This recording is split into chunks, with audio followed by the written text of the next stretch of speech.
Hi hello गाईस, नमस्कार सगळ्यांना, good morning. कसे आहात सगळे? तर आज आहे आपल्याकडं चिकन.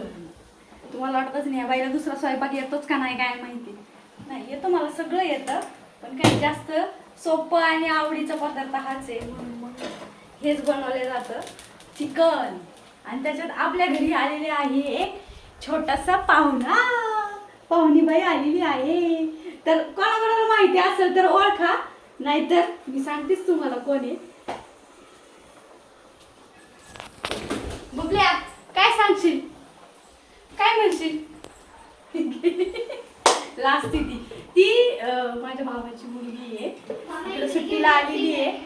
तर मम्मीकडे आली होती सुट्टीला, मम्मी गेले होते काल, मग आली, तिला घेऊन आले मी काल. म्हणजे चल 2-3 दिवस मागायचं सुट्टीला.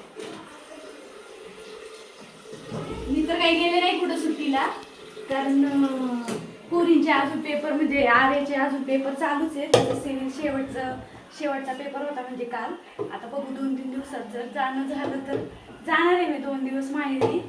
तसं पण आता काय ते काय आखाड अधिक महिना पण आलेला आहे, त्यासाठी पण जायचं आहे. नाही तिकडे गेले तर फिरायला नक्की जाणार आहे.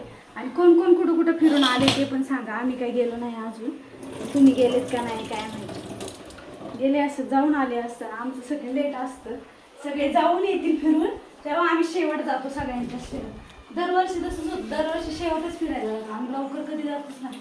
संपत आलं ना महिना, सुट्ट्या संपत आल्या का मग जातो आम्ही.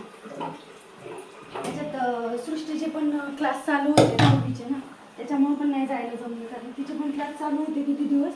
तिला पण आता 2-3 दिवस झाले सुट्ट्या लागल्या, म्हणून मग म्हटलं आता तिच्या पण सुट्ट्या संपल्या, बघू आता. पोरी म्हणतात वॉटर पार्कला जाऊ, पण माझं म्हणणे वॉटर पार्कला काही जायचं उगाच असते, ह्याच्यात फिरायचं घाणी. त्याच्यापेक्षा आपलं कोकणात 2 दिवस जरी गेलं तरी टेन्शन नाही. तिथं काही 1 दिवस जायचं पण 2-3 हजार रुपये खर्च होतील.